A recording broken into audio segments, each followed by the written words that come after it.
Hi, my name is Rich.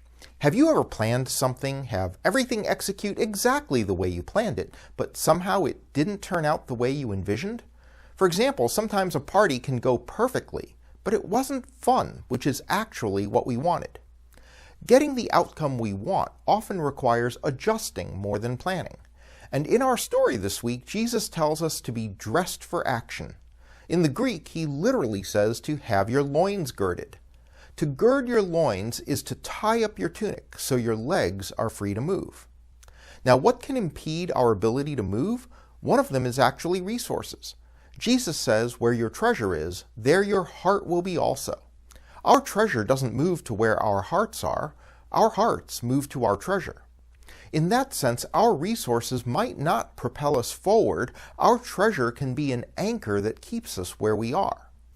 But Jesus wants us to be ready to move. He says God wants to give us the kingdom, but we don't know what that is or when it will be, so we have to be ready. A decade ago, New York Times columnist David Brooks wrote of what he called the summoned life. He wrote that instead of living a planned life, we should be continually asking, what are these circumstances summoning me to do?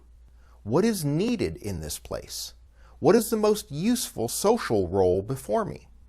If we live with those questions in mind, we'll always be dressed for action and ready to move when Jesus calls. We'll see you on Sunday.